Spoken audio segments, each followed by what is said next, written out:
Students बहुत ही मज़ेदार topic start करने जा रहे हैं, सेंटर ऑफ मास। लेकिन आप स्टार्ट करने से पहले मैं आपको क्वेश्चन एक देना चाहूँगा और सोचिएगा आप थोड़ा सा। प्रैक्टिकल क्वेश्चंस मैं आपको दे रहा हूँ, देखिए ज़रा पहले आप इसको समझ लीजिए और फिर आप मुझे बताइए कि ऐसा क्यों हुआ।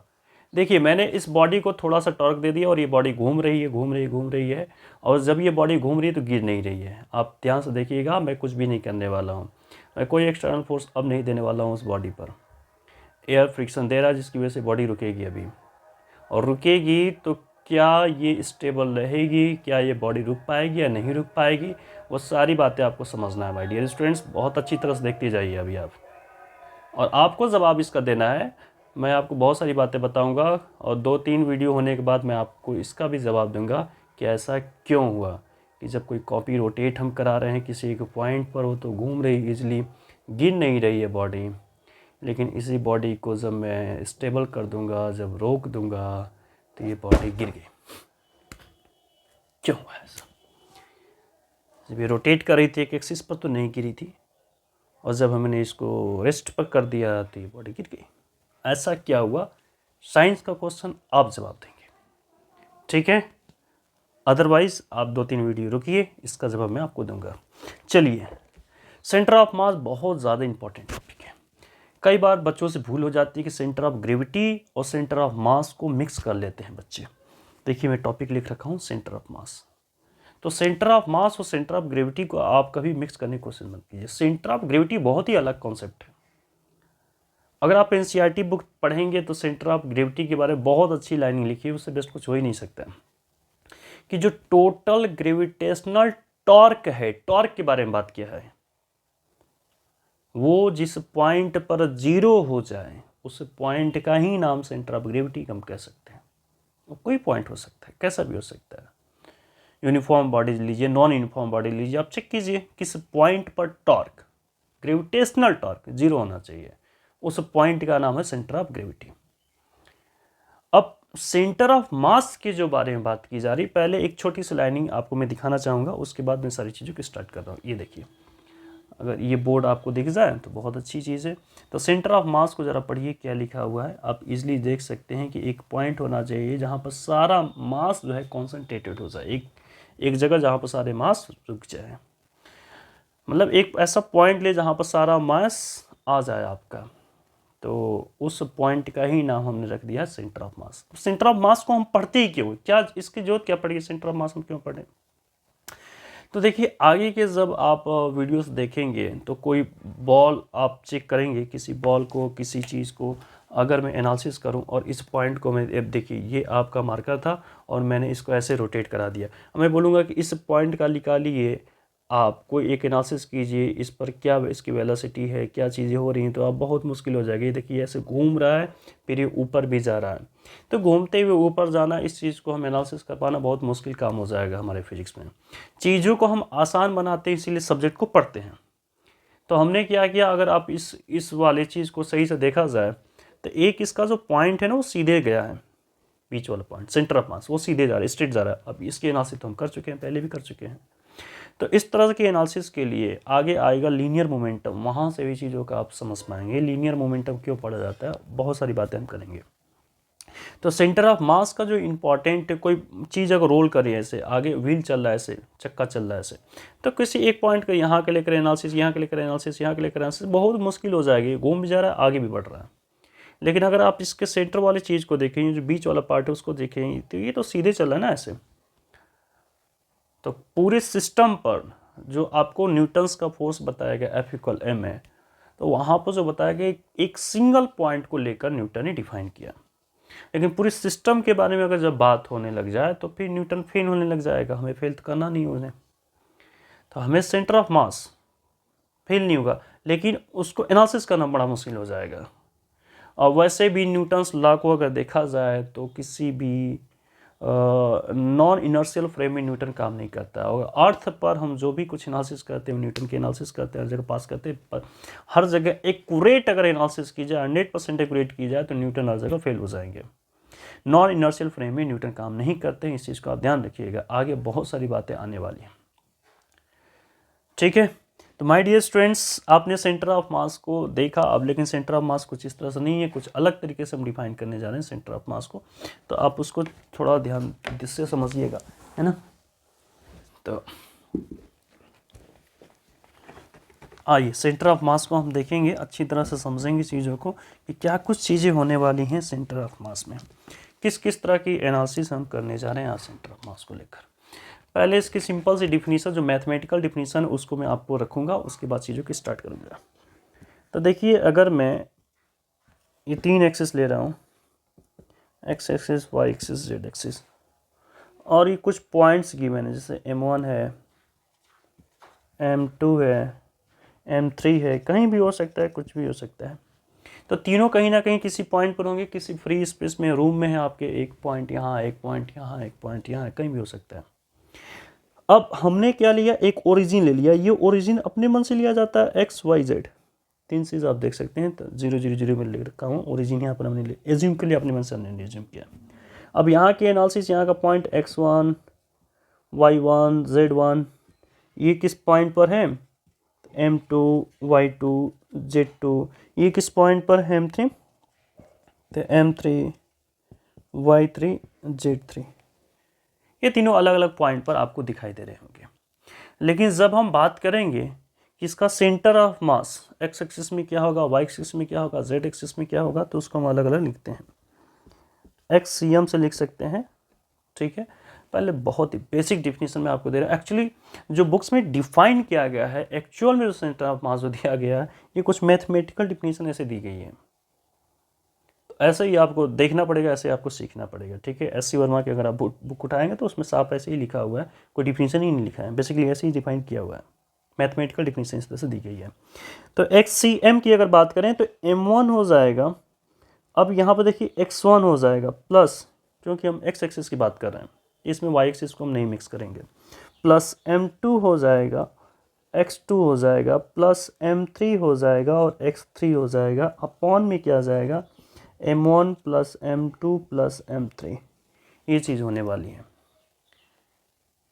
x एक्सिस में सेंटर ऑफ मास हमें देख दिया, सपोज यहाँ पर आ रहा है सेंटर ऑफ मास, ठीक है, C यहाँ पर आ रहा है, ये x एक्सिस है, ये y एक्सिस है और ये z एक्सिस है।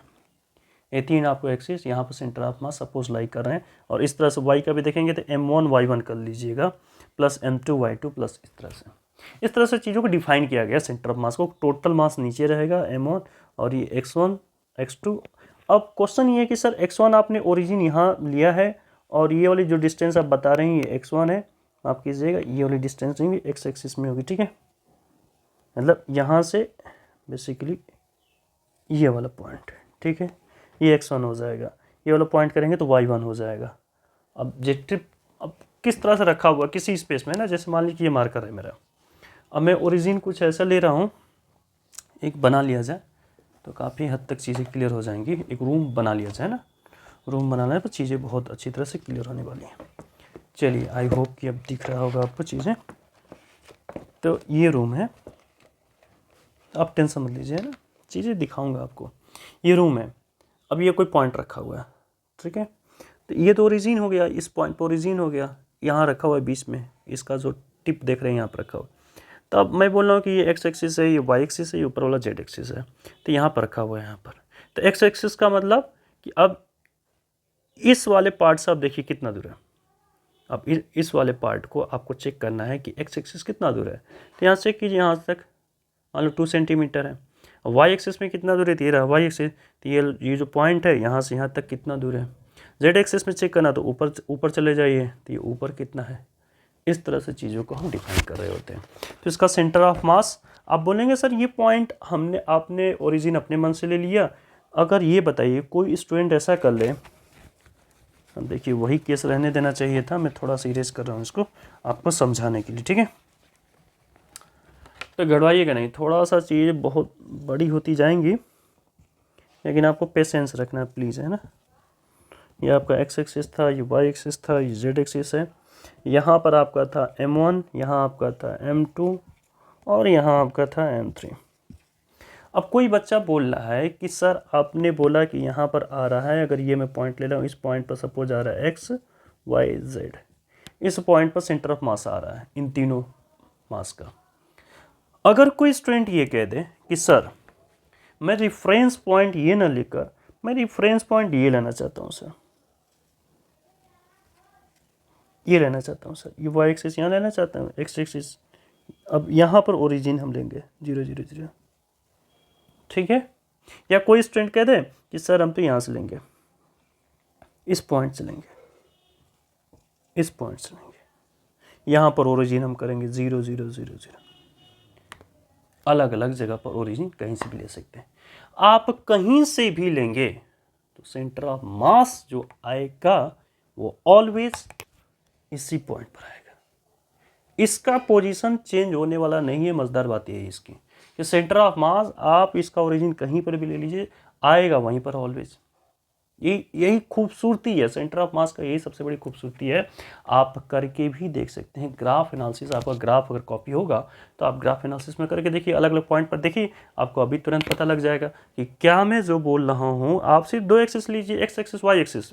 आपकी प्लेन कॉपी पर ग्राफ जो पेपर होगा उस पर 2 एक्सिस लीजिए, एक्स और वाई, और चेक कीजिए कि सेंटर ऑफ मास अगर मैं यहाँ ले रहा हूँ तो क्या एक आ रहा है, अगर मैं नीचे ले रहा हूँ तो भी क्या वही आ रहा है। अलग अलग पोजीशन पर चेक कीजिए, क्या सभी पोजीशन पर अलग अलग पोजीशन लेने पर भी सेंटर ऑफ मास बदल रहा है या नहीं बदल रहा। अगर बदल रहा है मुझे कमेंट कीजिए, बदल ही नहीं सकता, ऐसी पॉसिबिलिटी नहीं कि बदल जाए, डिफिनीशन ही गलत हो जाएगी। तो ये तो पॉसिबिलिटी नहीं कि बदल जाए, लेकिन फिर भी आप अपने संतुष्टि के लिए प्लीज़ चेक कीजिए, है ना। चलिए आइए फटाफट एक क्वेश्चन स्टार्ट करते हैं। आज का जो टॉपिक है माय डियर स्टूडेंट्स, अगर आप वीडियो छोड़ के जाना चाहते हैं बिल्कुल जा सकते हैं, कोई टेंशन वाली बात नहीं है। लेकिन 1-2 क्वेश्चंस मैं आपको दिखा दूं, अगर ये आप क्वेश्चन कर सकते हैं तो आप प्लीज़ चले जाइएगा, आपका टाइम वेस्ट होगा। अगर ये कोई डिस्क है, कितने रेडियस का है, 2r रेडियस का है, और इसी डिस्क के ऊपर एक r रेडियस का मैंने डिस्क रख दिया, और तो क्या होगा, सेंटर ऑफ मास इसका कहाँ होगा, वो पोजीशन आप बता सकते हैं अगर तो अच्छी बात है। फिर से एक डिस्क ले लिया, अब मैंने कट कर दिया, इतना पार्ट करके हटा दिया, कट करके हटा दिया, तो क्या होगा। अगर ये अभी कॉन्टिन्यूस बॉडी पर हम बात करेंगे, डिस्क्रीट बॉडी पर हम बात कर चुके हैं, कॉन्टिन्यूस पर क्या होगा। अगर कोई कॉन्टिन्यूस बॉडी है ऐसा कुछ, ठीक है, तो इसका सेंटर ऑफ मास की जब हम बात कर रहे हैं, इस तरह की अगर कोई बॉडी है तो सेंटर ऑफ मास इसका किस तरह से करेंगे। अगर 3 एक्सिस यहाँ पर चेक करते हैं, ठीक है, एक्स वाई जेड, तो कॉन्टिन्यूस बॉडी में क्या लिखा जाता है कि एक्स सी एम को अगर हम लिखना चाहें, एक्स एक्सिस पर अगर हम बात कर रहे हैं तो वहाँ पर लिखते हैं, इंटीग्रेशन का यूज कर लेते हैं एक्स डी एम। गौर से आप देखिए, पहले डिस्क्रीट वाले को आप एक बार फिर से अंडरस्टैंड कीजिए कि एक्स सी एम में क्या था, m1 x1 plus m2 x2, यही था ना, ठीक है। मास के साथ उसका जो भी पॉइंट था उसको हम कर रहे थे, तो एज इट इज़ उसी तरह से आ रहा है, एक्स और डी एम आ रहा है यहाँ पर। नीचे क्या था, टोटल मास था। टोटल मास करने के लिए हम क्या करते हैं, तो अगेन जो छोटा सा हम मास ले चुके हैं उसका इंटीग्रेशन करेंगे। इस तरह से हम चीज़ों को रखेंगे, इस तरह से हमारा जो कॉन्टिन्यूस बॉडी है उसका सेंटर ऑफ मास आपका आ जाएगा। अब बहुत ही एक मज़ेदार, बहुत ही अच्छा ट्रिक आपके सामने लाया हूँ। कौन सा ट्रिक है उसको थोड़ा पेशेंस रख के आप देखिएगा, क्योंकि यहाँ पर 5 से 6 ऐसी बॉडी है जिसका सेंटर ऑफ मास स्टूडेंट्स याद करते हैं, भूल जाते हैं।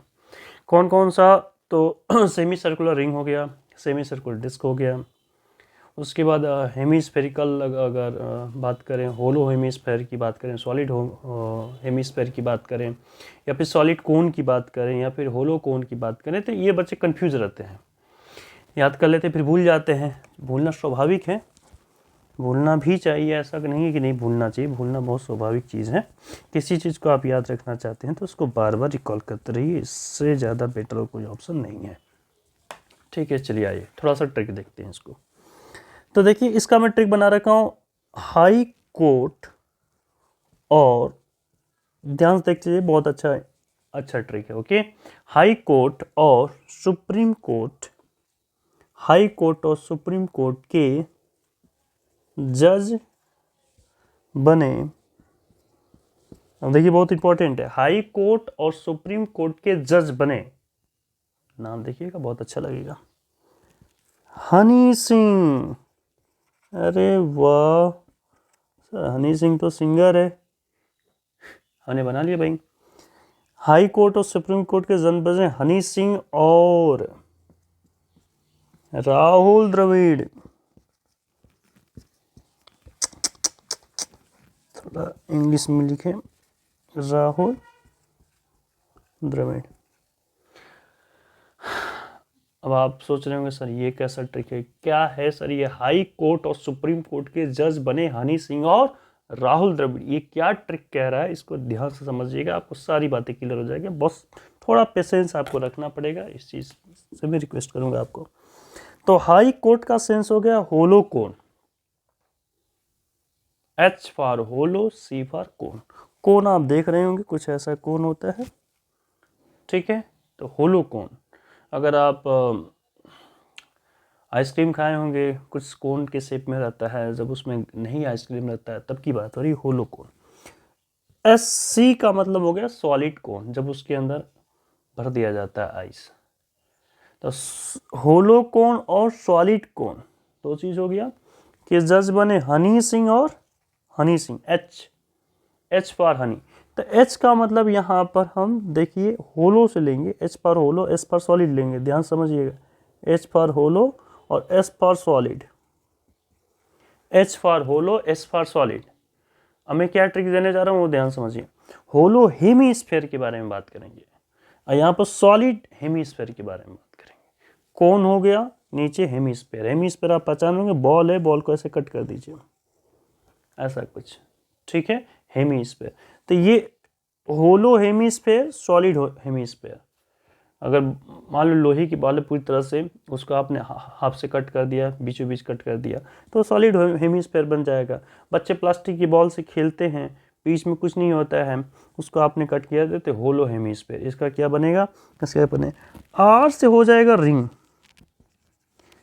आर से हो जाएगा रिंग। अब कंप्लीट रिंग की चिंता नहीं है, हमें तो चाहिए सेमी सर्कुलर रिंग ऐसा। और डी से हो जाएगा डिस्क, तो डिस्क भी हमको कंप्लीट नहीं, CD वगैरह देखे होंगे ना, ये रहा डिस्क, ठीक है। अब पहले आपको ये समझा लेना जरूरी था कि मैं किससे क्या बातें करने जा रहा हूँ, ठीक है। अब बातें सारी क्लियर हो जाएंगी। तो देखिए जो हाई कोर्ट है, जो हाई कोर्ट है उसके पास 3 बंदर, गांधी जी कितने बंदर थे, 3 बंदर। तो हाई कोर्ट के पास कितने बंदर, 3 बंदर। आपको इस तरह से याद रखनी चीजें, गांधी जी के 3 बंदर, हाई कोर्ट के 3 बंदर, है ना, याद आया, ठीक, 3 बंदर।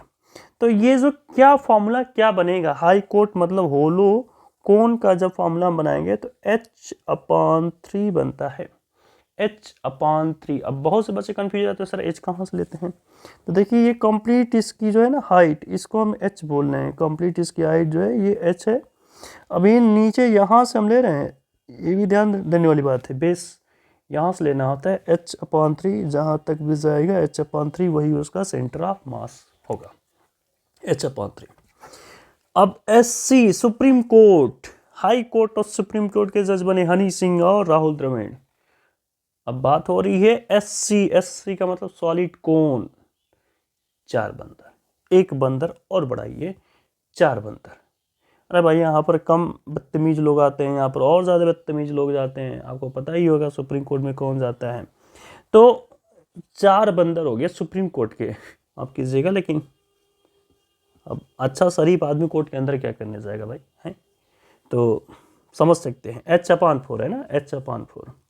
तो H/3 और H/4, हाई कोर्ट के हो गए H/3, सुप्रीम कोर्ट के हो गए H/4। ईमानदार व्यक्ति भी जाता अपना हक मांगने के लिए, ओके, तो ऐसा मत कुछ सोचिएगा। H/3 high court, supreme court हो गया सॉलिड कोन, H/4 सॉलिड कोन कुछ ऐसा कोन होगा जिसके अंदर पूरा भरा होगा, तो H/4 और नीचे आ जाएगा, ठीक। चलिए हनी सिंह, हनी सिंह मतलब होलो सॉलिड, होलो हेमिस्फीयर, सॉलिड हेमिस्फीयर। तो हनी सिंह के 2 गाने, हनी सिंह के 2 गाने, 2 गाने है ना। हनी सिंह कितने गाने, 2 गाने, हनी सिंह के 2 गाने, हनी सिंह के 2 गाने 3 रात 8-8 घंटे बजे। हनी सिंह के 2 गाने, हनी सिंह के 2 गाने 3 रात 8-8 घंटे बजे। फिर से बोलिए, हनी सिंह के 2 गाने 3 रात 8 घंटे तक बजे। Very good. चलिए ऊपर वाली चीज को हटाइए। हनी सिंह के 2 गाने 3 रात, कितनी रात की बात हो रही है? 3 रात 8 घंटे, कितने घंटे? हाँ, वो इससे भी लोग मजदूरी वगैरह करते हैं, 8 घंटे ही करते हैं ना, तो 8 घंटे बजे। अब क्या है सर ये? कुछ बच्चे सोच रहे हैं क्या है सर ये, दो गाने 3 रात 8 घंटे बजे, क्या बात है सर? हनी सिंह के 2 गाने 3 रात 8 घंटे बजे, क्या कहना चाहते हैं? आइए जी। तो हनी सिंह का सेंस तो आप समझ गए थे कि होलो हेमिस्फीयर की बात हो रही है। तो बच्चा पार्टी ऐसा है कि R/2, 2 का मतलब ये। अच्छा देखिए, जो 2 3 में बोल रहा हूँ, यहाँ पर 3 नीचे है, 4 भी नीचे है, 2 भी नीचे है, ध्यान देते रहिएगा, ये सब नीचे है। R/2 किसकी बात हो रही थी? तो सर ऐसा आपने बना लिया था, और ये मान लीजिए कि R है, तो ये R/2 यहाँ पर कहीं लाई करता सेंटर ऑफ मास। ठीक है, चलिए R/2 यहाँ पर 3 रात 8 घंटे बजे, 3 रात 8 घंटे बजे, उसका क्या सेंस है ये बता रहा हूँ आपको। देखिए, तो हनी सिंह के 2 गाने 3 रात 8 घंटे बजे, इसका क्या सेंस है? 3 रात का मतलब हो जाएगा 3R, और 8 का मतलब 8 नीचे, 3R/8, 3R/8। क्या आपको याद होगा 3R/8? बहुत अच्छा, बहुत बढ़िया, आपको याद हो गया। ठीक है, 3R/8। सर अभी पूरी तरह से बात खत्म नहीं हुआ, नीचे भी कुछ है। राहुल द्रविड़ के 200 रन, ध्यान सुनिएगा, राहुल द्रविड़ के 200 रन 4 रात चर्चा में रहे। राहुल द्रविड़ के 200 रन 4 रात, कितनी रात? 4 रात। अब आप समझ गए होंगे, रात वाला इधर मैं कर ले रहा हूँ, ठीक है, रात वाला इधर शिफ्ट कर ले रहा हूँ बार बार। 200 रन देखिए, इन सब में नीचे जा रहा था, 3 नीचे था, 4 नीचे था, 2 नीचे था।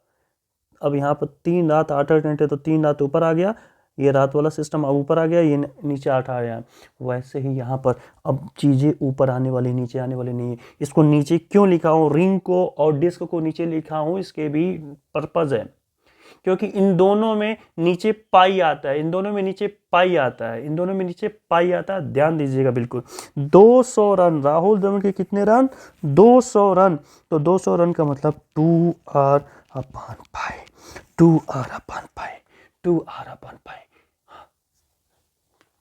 सेमी सर्कुलर रिंग का जो सेंटर ऑफ मास होगा वो 2R/पाई, नीचे पाई होगा, ऊपर वाले में किसी में पाई नहीं है, पर नीचे पाई है 2R/पाई।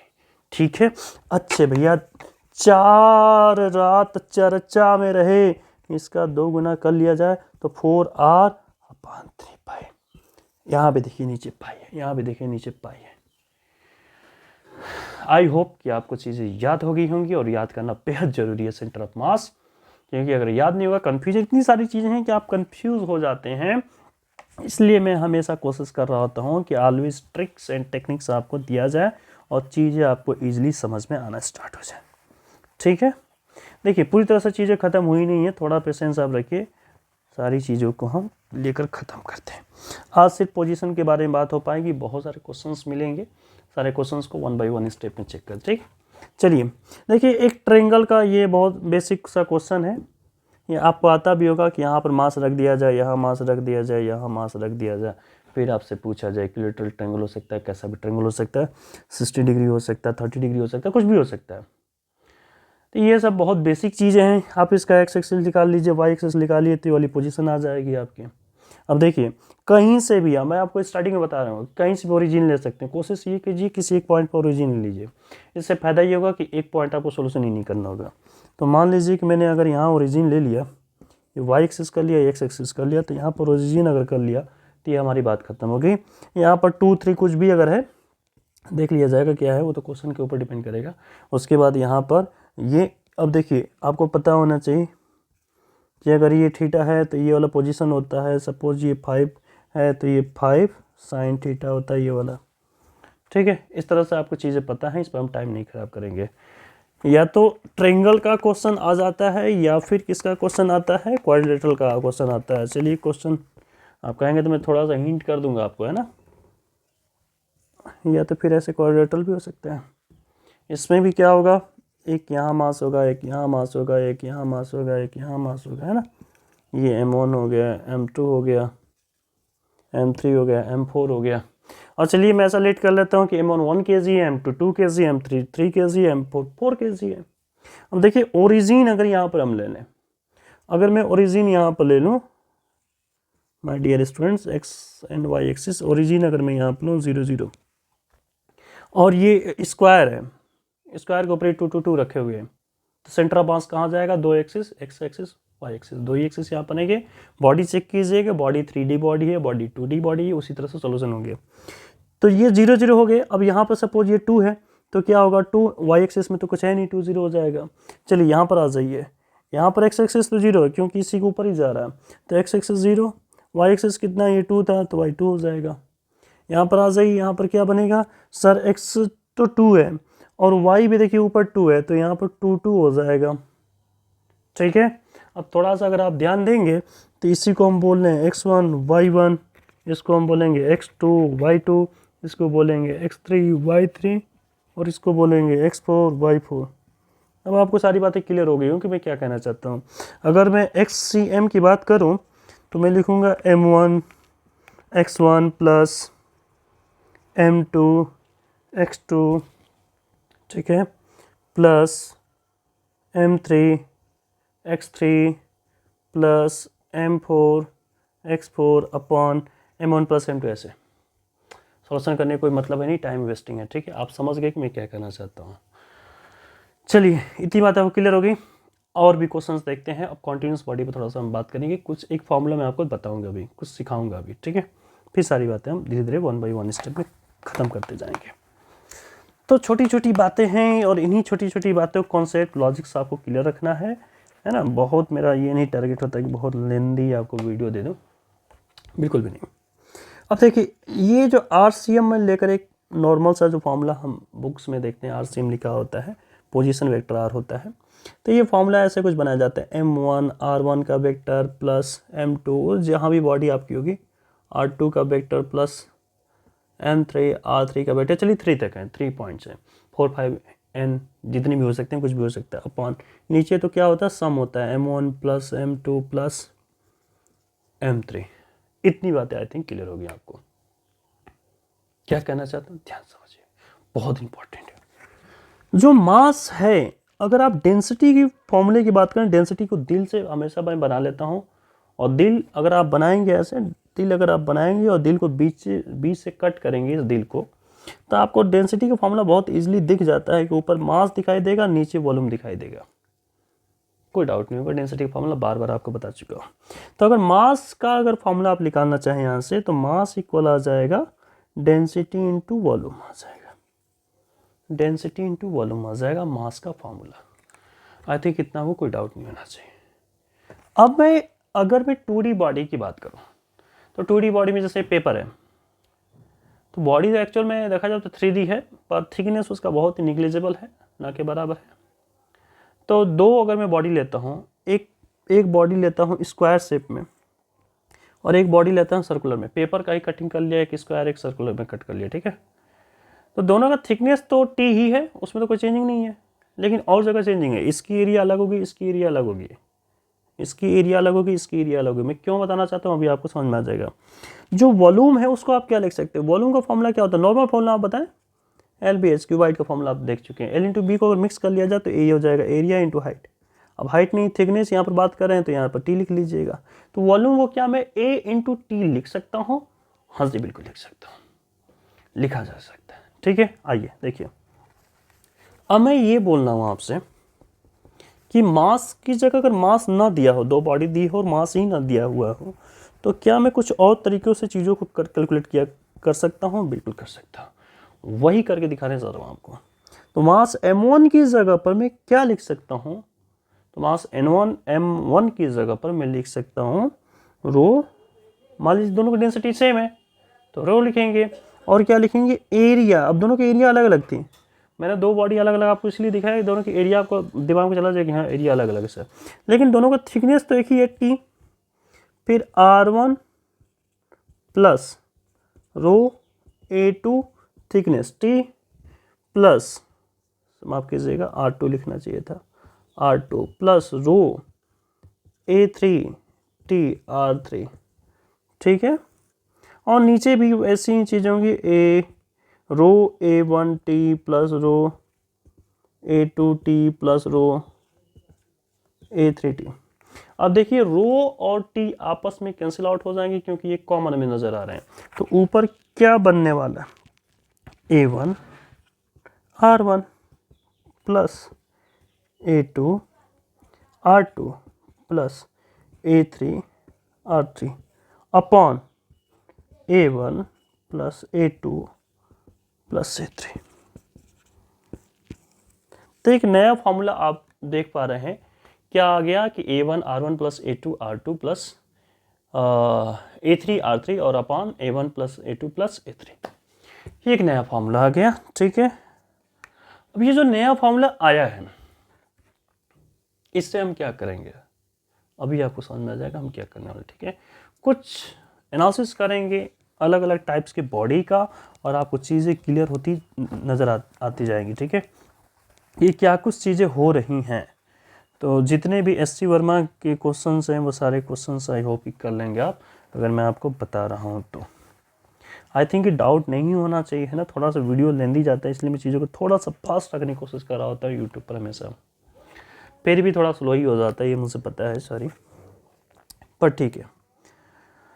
तो अगर मैं कुछ इस तरह की एक बॉडी लूँ, ऐसी बॉडी लूँ, ठीक है, कुछ इस तरह का आप देख रहे हैं एल शेप का ये बॉडी है, ध्यान से आप देखिए एल शेप की बॉडी है और ये एल शेप का कोई लेमिना है, ठीक है ना, ऐसा समझ सकते हैं।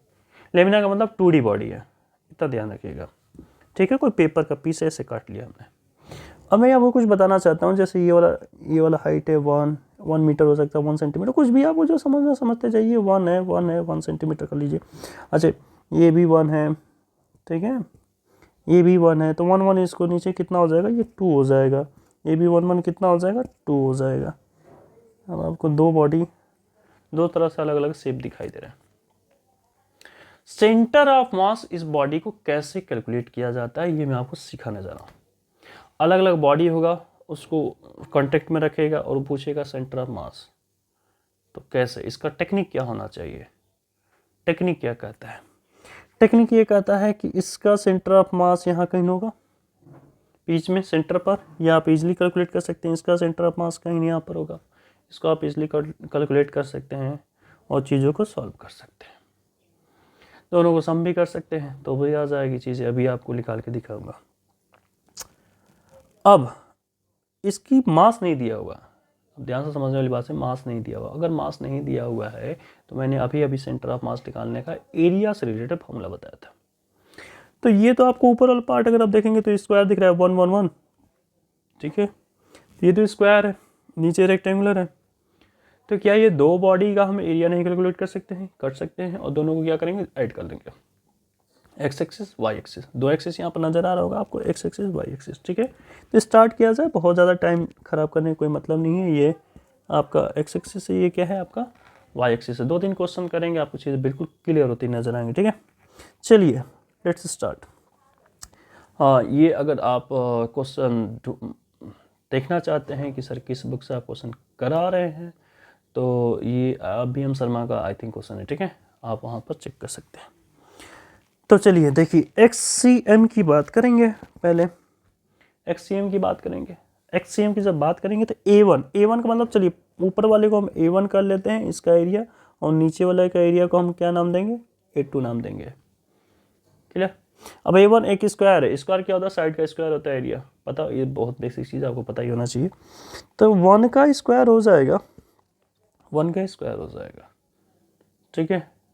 अब x एक्सिस में चेक कीजिए कि x1 कितना है, तो इसका सेंटर ऑफ मास हमने यहाँ पर बीचों बीच आएगा सेंटर ऑफ मास यहाँ पर, तो x एक्सिस में यहाँ से यहाँ तक का डिस्टेंस हम चेक करेंगे ना जी। अब देखिए ये तो कंप्लीट आपका 1 है और ये कंप्लीट हाफ ही तो होगा, नहीं समझे, ये कंप्लीट 1 था ना ऊपर वाला, देखिए ऊपर वाला 1 था, तो इसका हाफ ही तो करेंगे ना, वही तो होगा सेंटर ऑफ मास, तो बहुत कॉमन सेंस है, कॉमन सेंस का भी थोड़ा यूज़ करना पड़ेगा भाई, ठीक है। तो ये हो जाएगा 1/2। फिजिक्स में कुछ होता ही नहीं, सिर्फ कॉमन सेंस ही होता है बेसिकली, है ना, चीज़ बहुत आसान होती है। तो ये 1 का स्क्वायर और ब्रैकेट में क्या लिख दिया 1/2। अगर आपको फॉर्मूला याद होगा तो अभी अभी मैं लिखवाया था, m1 x1 हो जाएगा प्लस a2 हो जाएगा, x2 हो जाएगा, है ना, नीचे a1 प्लस a2 हो जाएगा, ये सारे फॉर्मूला आएगा इसमें, ठीक है। देखते जाइए, आपकी चीज़ें बिल्कुल क्लियर होती जाएंगी। प्लस चलिए a2 का मतलब ये है। अब इसको अगर आप ध्यान से देखें तो ये आपका कितना है जी, ये आपका 1 है और इस साइड कितना है 2 है। देखिए नीचे वाला बस देखिएगा, ठीक है ना, नीचे वाले शेप को देखिए, ये वाला पोर्शन देखिए, तो ये वाला तो सिर्फ 1 ही था, 1 हमने ले लिया, और नीचे कितना यहाँ से यहाँ तक 2 था, तो 2 × 1 मतलब 2 हो जाएगा इसकी एरिया, तो ये हो जाएगा 2। अब इसका सेंटर ऑफ मास कहाँ से आएगा, इसका सेंटर ऑफ मास जो है एक्स एक्सिस का यहाँ, तो यहाँ का मतलब कितना, ये 2 है तो 1 पर जाएगा, ठीक है। अगर ये यूनिफॉर्म बॉडी है तो ये बोलना भूल गया मैं आपको, है ना, यूनिफॉर्म बॉडी ही मैं लेके चल रहा हूँ। नीचे क्या होगा जी, a1 प्लस a2, a1 का मतलब आप देख ही लिए 1, और a2 का मतलब नीचे अभी आप देखें तो 2 × 1 मतलब 2। कोई कंफ्यूजन नहीं है। l × b इसका होता है, इसका साइड का स्क्वायर होता है, आपको इतना पता होगा एरिया, तो बहुत बेसिक सारी चीज़ें चल रही हैं। चलिए यहाँ तो कुछ होने वाला है नहीं, 1/2 हो जाएगा, 1 में किसी भी नंबर को मल्टीप्लाई करें वही नंबर आ जाता है, 2 हो जाएगा, नीचे हो जाएगा 3। थोड़ा सा अगर आप सॉल्यूशन करेंगे तो 2 आप ले लेंगे, इसका एलसीएम 2 × 4 5 हो जाएगा, ये नीचे 3 हो जाएगा, नीचे कुछ नहीं तो 1 हो जाएगा, 3 × 2 6 जाएगा, मीन्स 5/6 क्या आ जाएगा, 5/6। एक्स एक्सिस में 5/6, ऐसे ही आप वाई एक्सिस का कैलकुलेट कर सकते हैं। मैं टाइम खराब नहीं करने वाला हूँ आपका बिल्कुल भी, ठीक है। थोड़ा लेंदी होता जा रहा है वीडियो, इसलिए मैं थोड़ा शॉर्ट करने की कोशिश कर रहा हूँ। तो एक्स एक्सिस का जैसे आपने कर लिया वैसे वाई एक्सिस का भी आप कर ही सकते हैं, इसमें कोई कन्फ्यूज़न कोई डाउट रहने वाली बात तो नहीं है, ठीक है जी। चलिए एक थोड़ा और भी अलग अलग टाइप्स का बॉडी ले लें, फटाफट एनालिसिस कर लेते हैं। सपोज ये एक आपका सर्कल दिख रहा है और एक आपका स्क्वायर दिख रहा होगा, इस तरह से बॉडी का कांटेक्ट में रखेंगे और सेंटर ऑफ मास आपसे पूछा जा रहा है तो क्या होगा। सुनिए, मान लीजिए कि इसका रेडियस 2 है और इसका जो है वो 4 है, साइड 4 है, ये स्क्वायर है और ये सर्कल है। वो आपसे पूछा जा सेंटर ऑफ मास निकालिए, एक बॉडी कांटेक्ट में रखेंगे दोनों। तो इसका सेंटर ऑफ मास आपको पता है कि अगर कोई बॉडी सर्कल होता है तो बीच में ही रहेगा, और कोई स्क्वायर है तो उसका बीच में ही लाई करेगा, ठीक है। अब ध्यान से समझिएगा, यहाँ पर बच्चे कंफ्यूज हो जाते हैं। आप हमेशा 2 एक्सिस बनाए कीजिए, एक्स एक्सिस वाई एक्सिस। एक एक्सिस में बॉडी सिमेट्रिक मिलेगी, वहाँ पर सोचना ही नहीं है। अगर आप वाई एक्सिस की बात करें, बीचों बीच से कट करें और इसको रखें तो सिमेट्रिक मिलेगी, मतलब वाई एक्सिस तो यहीं पर मिलेगा, इसमें कोई डाउट ही नहीं है। बात करते हैं एक्स एक्सिस की। एक्स एक्सिस में चीज़ें थोड़ी गड़बड़ है, ये बॉडी अलग है, ये बॉडी अलग से दिख रही है आपको, उसका सिमेट्रिक जाएगा नहीं, इसको इधर रखेंगे जाएगा ही नहीं, कवर ही नहीं हो पाएगा। तो यहाँ पर मैंने आपको पहले भी सिखा दिया कि एक्स एक्सिस वाई एक्सिस कैसे आपको लेना है। तो ध्यान दीजिए, एक जहाँ पॉइंट ले वहीं पे ले लीजिए, ओरिजिन वहीं ले लीजिए, जिससे एक सॉल्यूशन करना ही नहीं होगा। ये 0 0 हो गया, इसका सेंटर ऑफ मास यहाँ था, मतलब ये दोनों बॉडी को मैं पॉइंट मास की तरह ट्रीट कर ले रहा हूँ, समझ रहे हैं। ये दोनों मास जो 2 बॉडी है, अलग अलग कॉन्टिन्यूस बॉडी है, इन दोनों को पॉइंट की तरह हम ट्रीट करके सॉल्यूशन कर रहे हैं, और हमारा सॉल्यूशन बहुत आसान इजी होते जा रहा है, ठीक है। चलिए आइए, ये 0 0 हो गया। तो सर यहाँ पर क्या होगा, देखिए ये 2 था और ये फिर से 4 है, तो इसका हाफ करेंगे तो 2 होगा, तो 2 × 2 = 4, मीन्स यहाँ पर फिर से 4 जाएगा, 0 जाएगा। कोई कन्फ्यूजन है तो बताइए भाई, ये 2 था और ये 4 है ना कंप्लीट, इसका हाफ ही होगा तो 2 होगा, फिर 2 + 2 4, तो एक्स एक्सिस में 4, वाई एक्सिस में कुछ है नहीं 0। कोई कन्फ्यूज़न नहीं होना चाहिए यहाँ पर माय डियर स्टूडेंट। तो देखिए सिर्फ एक्स एक्सिस से बात करनी, वाई एक्सिस से बात ही क्यों करनी, वो तो 0 है, उससे बात ही नहीं करनी है, हमें सिर्फ एक्स एक्सिस से बात करनी है। इसका एरिया क्या होता है, πr² होता है, r का मतलब यहाँ पर 2 है तो 2 का स्क्वायर हो जाएगा। इसका एरिया क्या होता है, साइड का स्क्वायर मीन्स 4 का स्क्वायर हो जाएगा, तो 16 हो जाएगा। कोई प्रॉब्लम है नहीं है, वेरी गुड। आइए चलिए, तो देखिए एक्स एक्सिस में बात करें ना, सिर्फ एक्स ही हम की बात कर लेते हैं। a1 का मतलब ये, और x1 का मतलब 0, a1 0, कोई सेंस नहीं है, फिर भी आप रखना चाहें रख लीजिए। आइए देखिए, तो 4 2 2 = 4 है ना, 4 पाई और ये 0, कोई सेंस तो है नहीं 0 रखने का, फिर भी आपका मन आपने रख दिया भाई, ठीक है, बुरा ना लगे आपको। चलिए यहाँ पर आइए, A2 का मतलब 4 का स्क्वायर 16 हो जाएगा, और x2 का मतलब ये रहा ना आपके x2, A2 तो x2 का मतलब 4 है, यहाँ पर 4 रखिए। नीचे क्या हो जाएगा, नीचे क्या होगा, A1 plus A2, A1 plus A2, A1 plus A2, तो A1 का मतलब ये 4 पाई प्लस A2 का मतलब 16, ठीक है। सॉल्यूशन कर लीजिएगा, जो भी आंसर आएगा हो जाएगा एक्स एक्सिस में। ये बात है, आपसे मैंने कर ली, ठीक है। अभी चीज़ें खत्म नहीं हुई, अभी चीज़ें बहुत इंटरेस्टिंग है, बचा हुआ है, थोड़ा उसको पेशेंस रख के देखते रहिए, ठीक है।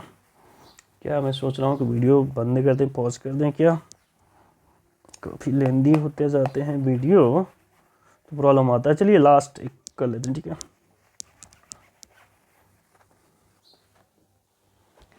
लास्ट एक बताते हैं, ओके, उसके बाद थोड़ा बंद ही करना पड़ेगा क्योंकि चीज़ें काफ़ी लेंदी होती जा रही हैं। ये सर्कल था आपका, और देखिए सर्कल के ऊपर हम कुछ रख भी सकते हैं, सर्कल से ये एक सर्कल काट के हटा सकते हैं, मतलब एडिंग और कटिंग का कॉन्सेप्ट यहाँ पर आएगा, और किस तरह से चीज़ें सॉल्यूशन की जाती है उसको आप चेक करेंगे। पहले ऐड करते हैं, इसके ऊपर हमने एक और सर्कल रख दिया, सपोज ये आपका 2 सेंटीमीटर, ठीक है, 2 सेंटीमीटर का रेडियस है, और हमने क्या किया कि एक सर्कल लिया 1 सेंटीमीटर रेडियस का, जस्ट इसके ऊपर रख दिया। SCR में क्वेश्चन दिया हुआ है, ठीक है, रख दिया, डिस्क रख रहे हैं बेसिकली। अब आपको सेंटर ऑफ मास पूछा जा रहा है। सेंटर ऑफ मास आपको पता है कि जिधर बॉडी का वेट बढ़ते जाएगा उधर ही सेंटर ऑफ मास शिफ्ट होते जाता है। इसको आप प्रैक्टिकल करके भी देख सकते हैं चीज़ों को, ठीक है।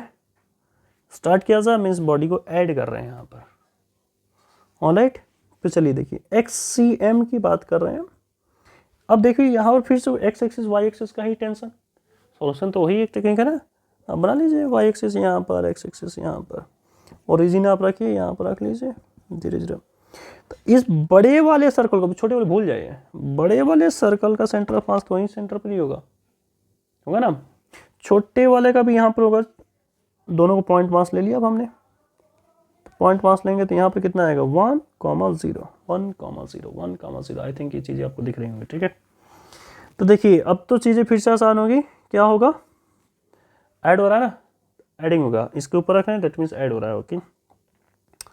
तो वही होगा, क्या होता है formula, A1 x1 plus A2 x2। देखिए वाई एक्सिस में फिर से कुछ करने का मतलब नहीं है क्योंकि वाई एक्सिस सिमेट्रिक है, और ये आप कर सकते हैं कैलकुलेट।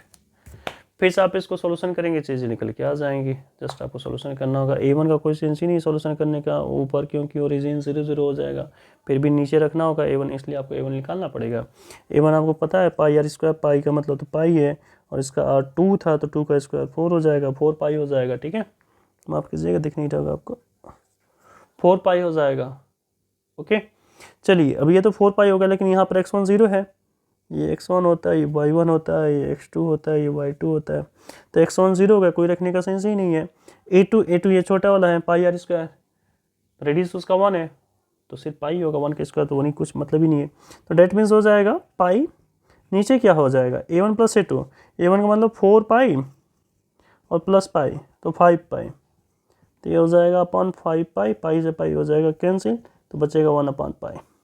तो यहाँ से आप चेक करेंगे 1 अपॉन पाई इधर शिफ्ट हो जाएगा, सॉरी 1 अपॉन 5 है ना, सॉरी रियली सॉरी है ना, 1 अपॉन 5 इधर चला जाएगा, ठीक। कटिंग करना होगा तो माइनस करना होता, कुछ होता नहीं है, माइनस भी आपको दिखा दूँ क्या, कटिंग करना होता तो माइनस हो जाएगा, ठीक है ना। जैसे इसमें A में प्लस हो गया, अब आप चीज़ों को निकाल चुके हैं, कट कर चुके हैं, तो वहाँ पर माइनस हो जाएगा और कुछ भी नहीं होगा, फॉर्मूला सब कुछ सेम रहेगा, ठीक है। देखिए जैसे ये है ना आपका, अब किसी ने बोला कि बॉडी कट कर लिए, हटा दिए, कट करके हटा दिए, वही सारा क्वेश्चन वही था, ठीक है। फिर से एक्स एक्सिस वाई एक्सिस कर लीजिए, ये एक्स एक्सिस है, वाई एक्सिस है, यहाँ पर 0 0 अगेन है, सब कुछ सेम रहेगा, कोई टेंशन की बात नहीं है। अब ये जो कट करके हटाए हैं, ये जो पार्ट कट करके हटाए हैं, इसको माइनस करना होगा, इस पार्ट को माइनस करना होगा, जो पार्ट आप कट करके हटा रहे हैं उस पार्ट को माइनस करना होगा, जो पार्ट ऐड कर रहे हैं उसको प्लस करना होगा, इतना बस ध्यान रखिएगा, चीज़ें खत्म हो गई। A1 x1, देखिए वाई एक्सिस में बात नहीं करना, सिमेट्रिक है, सिर्फ एक्स एक्सिस में बात करेंगे, प्लस A2 x2। अब देखिए प्लस नहीं जाएगा, माइनस हो जाएगा, माफ कीजिएगा, प्लस नहीं जाएगा, माइनस हो जाएगा, माइनस हो जाएगा, ठीक है, अपॉन A1 माइनस A2 होगा। देखिए नीचे भी माइनस होगा, सिर्फ ऊपर ही नहीं नीचे भी माइनस होगा, इस बात का ध्यान रखना होगा आपको। A1 X1 रखें कोई मतलब नहीं, 0 0 हो जाएगा, कोई सेंस ही नहीं है। यहाँ पर अभी हमने 1 और 0 देखा था, यहाँ पर रखिए A2 का मतलब क्या था, सिर्फ पाई था, पाई 1 का स्क्वायर, कोई सेंस ही नहीं है। और अच्छा माइनस रहे ना इसका, तो माइनस रखिएगा आप। x2 का मतलब 1 है, तो कोई सेंस ही नहीं है।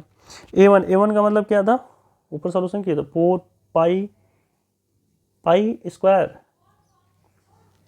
पाई r स्क्वायर, ठीक है ना, आप कीजिएगा 4 पाई माइनस यहाँ पर A2 पाई हो जाएगा, A2 पाई हो जाएगा ना, तो थोड़ा सॉल्यूशन कीजिए, माइनस पाई अपन कितना आ रहा है 3 पाई, पाई से पाई कैंसिल, तो -1/3 आ रहा है। देखिए -1/3 आ रहा है, -1/3 का मतलब क्या हुआ, 0 0 यहाँ, तो पीछे इधर जाएगा, इधर कहीं शिफ्ट हो जाएगा, इधर कहीं चला जाएगा, -1/3।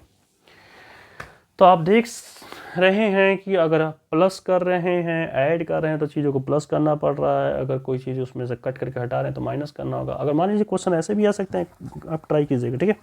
EBSC वर्मा का क्वेश्चन दिया हुआ है, 2 क्वेश्चन आप घर पे ट्राई कीजिएगा और कमेंट में लिखिएगा कि इसका आंसर क्या आया है। अगर आप अच्छे बच्चे हैं तो प्लीज़ ऐसा करेंगे ना, सब लोग अच्छे बच्चे ही होते हैं, प्लीज़ ट्राई कीजिएगा माय डियर स्टूडेंट्स। मैं क्वेश्चन ये बोल रहा हूँ कि सपोज ये वाला पार्ट ना ऐसे कट कर लिया बंदे ने, ये कट कर लिया, ये वाला पार्ट कट कर लिया, ये पार्ट कट कर लिया है, और इसी पार्ट को कट करके इधर रख दिया, इस पार्ट को कट किया उठा के इधर रख दिया, इस पार्ट कट करके उठा के इधर रख दिया। ये बी आंसर में क्वेश्चन है, इसी को ऐड कर दिया है ना, ये अभी भी इसका वही चलिए ले लीजिए, इसका यहाँ तक, यहाँ डायमीटर सॉरी ये इसका रेडियस कितना, बड़े वाला पार्ट का रेडियस, बड़े वाला पार्ट का रेडियस 2 ले लीजिएगा, और छोटे वाला पार्ट का रेडियस जो है 1 ले लीजिएगा, ठीक है।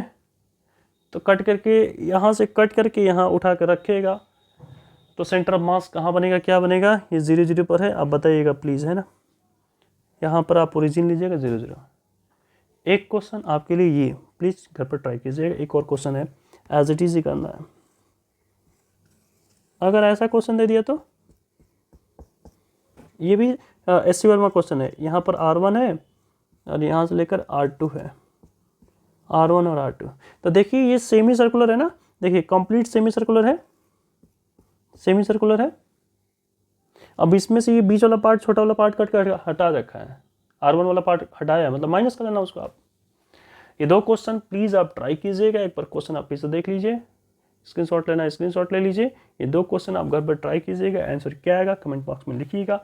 धन्यवाद, थैंक यू, प्लीज़ आप देखते रहिए।